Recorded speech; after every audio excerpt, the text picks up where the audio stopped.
Many new record label idealists tend to jump the gun before things actually get going and things get started. And they usually do this and they get a little bit fearful of the process when the attention comes based on the work they did directly to the artist. That attention hits that artist and they're like, oh my God, I don't have anything secure or anything set up. And I know this because I was in this position and I had to make a choice. A lot of times being in that position does not really go really well with the artist because they feel that you have a great working relationship. So if you want to avoid some of these mistakes and learn from mine as well as others that I've compiled in today's video, tune in to today's video of the Music Money Makeover Show. So mistake number one is the type of record label. So when you're getting started, figuring out your specialty is key. Because if you don't, you cannot sustain a scalable business model due to constant shifting to find your place. This means you're too early. You'll be shooting in the dark trying to hit a target that you think will allow you to reach your vision. This is unforgivable mistake number one. You must ask yourself, what type of record label do I want to run and what genres will I specialize in? Because these two questions right here will set the trajectory on where you're going. It will set the trajectory on your connections that you begin to build and your outlets that you begin to target, okay? And you gotta kind of love what you're doing when you're independent. You're not a mega conglomerate yet where you have a bunch of staff that can work and manufacture records. We're not in that stage. We're moving to the climate of manager partners with artists on the independent scale. Here's what I'm gonna suggest before I go to mistake number two, is that if you can do some project management first with an artist to see if you even like that artist, if you like the way they do business, you like their mannerisms, and y'all mesh well together without spending money. You're just helping the artist complete their project. That's it. You're volunteering your time to help them complete their project. And if you can do that, you can see if you're cut out for this without spending money, and you can see if they're cut out for this based on their work ethic and attention to detail and creativity and the willingness to want to get better. So I suggest some project management first. Once you get that first release out, you go through the process of it, you see what it's like. Again, you're not really managing the artist looking for deals. You're managing the artists to get experience to become a record label, to sign more artists, to manufacture more recordings. You see what I'm saying? And if it works, maybe you need to try it 2 times, maybe 3 times to get the hang of it. See if you like it, see if you understand. This will allow you to build your connections. Then you'll know what type of record label you want to start, and you'll know the type of genre that you really want to go into. Now, type really has to do, and I'll jump to the next one. Type really has to do with, hey, we're going to do a general record label. We're going to do a library record label. I'm just going to be a licensing company that handles records and I license. I'm going to be just a distribution company or services company. You see what I'm saying? So you got to ask yourself all those questions. Mistake number 2, check it out. Structure. Unforgivable mistake number 2 is the business structure. Are you partners with your artists, or do you have other players you want to partner with? Is it an LLC, an S-Corp LLC, partnership, or corporation?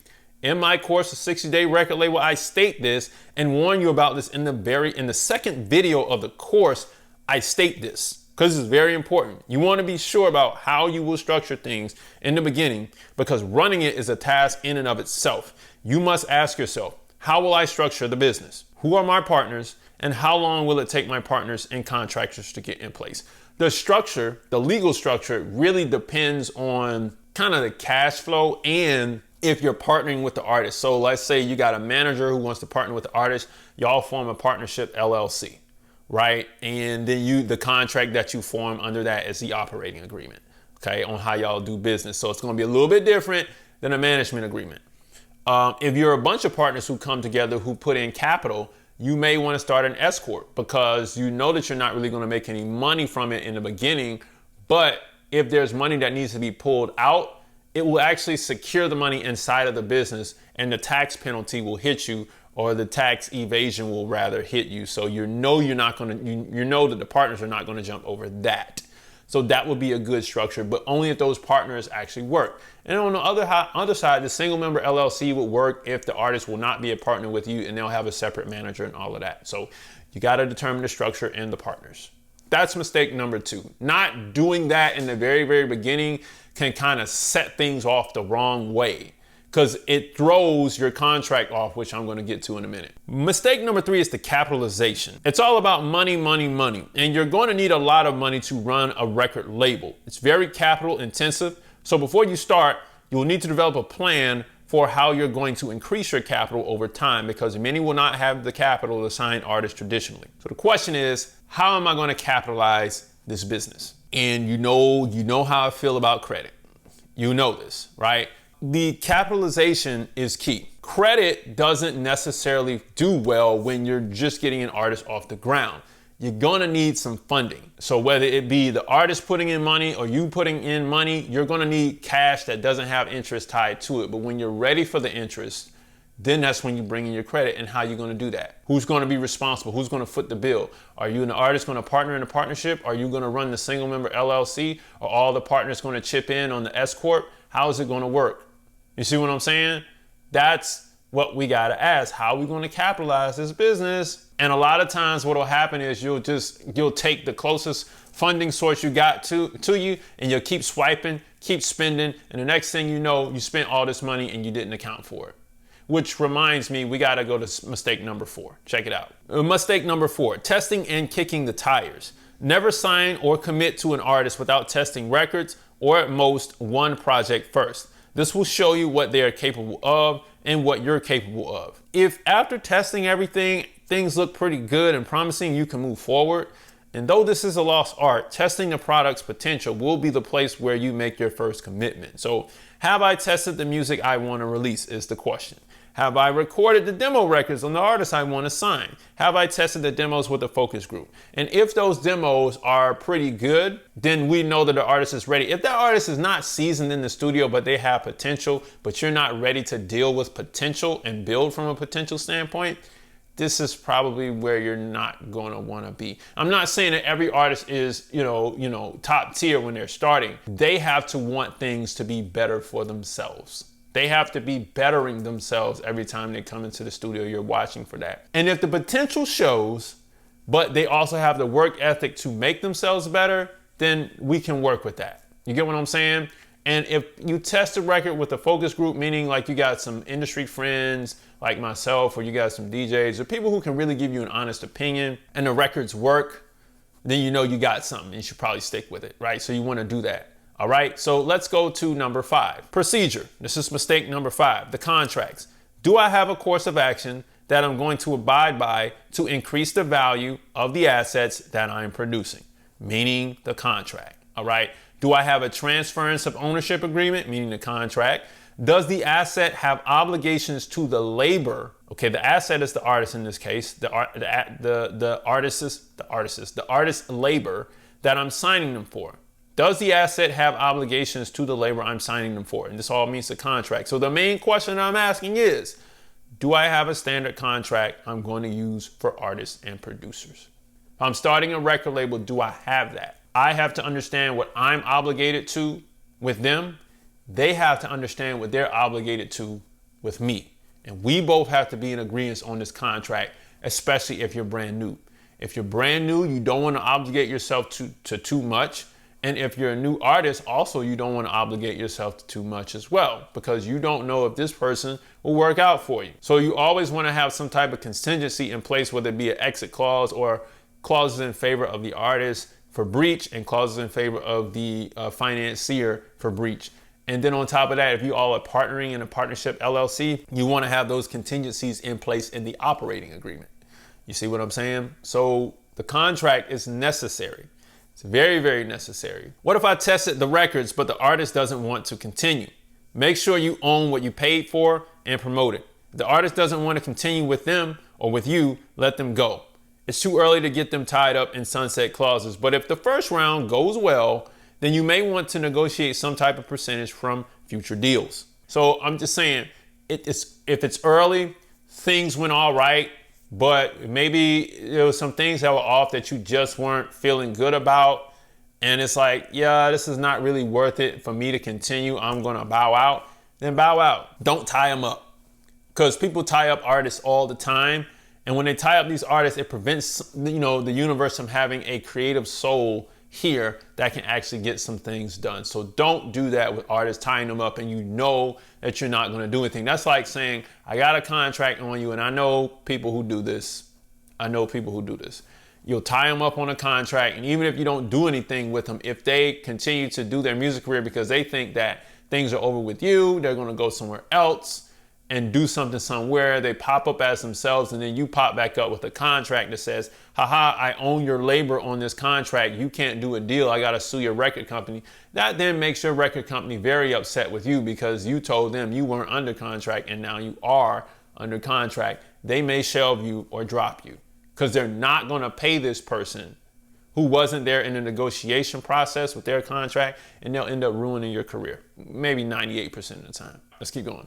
The only money I can get is credit. See if you can find some creative partners or some sponsors, literally, that can help you with financing for an exchange or advertisement. It will be tough and you will need to be very thrifty. As long as the artist understands that, you will be okay for the first round. Again, reiterating the credit from earlier before, yes, the only money you probably will be able to get is credit because there are not many investors who want to invest in a record label unless they may be an athlete or somebody who just has a lot of money from real estate investing and wants to try something else. It's going to be very difficult to make this happen. You may find a business owner who says, yeah, man, I want to get into the entertainment field. I think I got $50,000 that I could put in. I think I could work with that. We could do something together. I've seen that happen too, right? And then all that ends up happening is they end up losing their money. See what I'm saying? So in many cases, the only money you will be able to get is credit. And if that's the case, use that later. You know my philosophy on credit, only use credit for flipping, all right? Not for production until later. So it is what it is. When should I start the LLC? Because we're already recording. Get the business started immediately because there are things you have to account for. In addition to that, you don't own anything. You're paying for. So we've got to get documentation for the company and the ownership. This is a lot of you all, I know, but if you already started paying for stuff, that means you own some things. And you don't want to sign the artist to you personally. You got to sign their labor to a company because you don't want to do business between MC such and such, and then and you want to say, okay, MC such and such is signed to me, Casey Graham. Whoa, we're putting ourselves at all types of risk here. That's not going to work.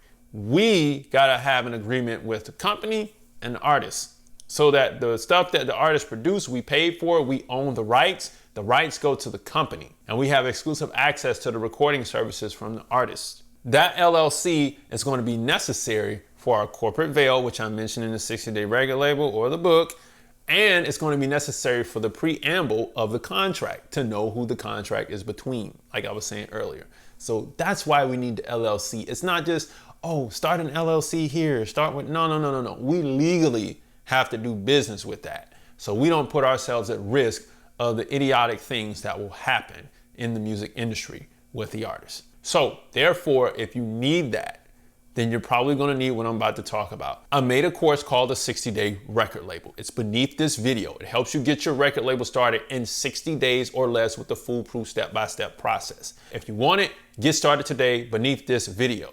Okay, you'll gain the ability to get the real funding for your business. And on top of that, you'll be able to keep the middleman out of your pockets. All right, I'm gonna show you how to do that inside of the course. If you're skeptical about this because it seems fishy, grab my free guide, 10 Major Steps to Increase Your Record Label's Profits. A free split sheet is included with the download, and a mini course that really further explains the 60-day record label is in there as well. Let's talk about the upside to actually handling these steps. Asking these questions before you get deep in will save you a lot of time, money, headache, and confusion. It will help you grow faster, or at least help you complete the first test records or projects successfully. And that's what it's designed to do. I don't want you to start the record label and then it's like, oh my God, Casey, I went through the testing you told me. I did everything you said, and I started this record label. You get what I'm saying? But things just aren't working. And my question to you once you book that call with me is, well, did you ask these questions? Did you do these things? No, I didn't do it. But I did the LLC though. You told me to do that. Yeah, but you didn't do the other part. So if you do the other part, the chances of success are like a little bit higher than like right here.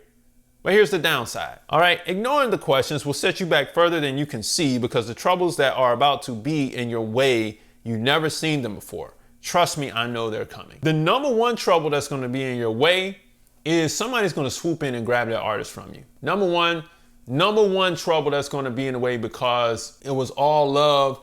And believe me, these artists are not loyal. Sorry, artists, you know you're not.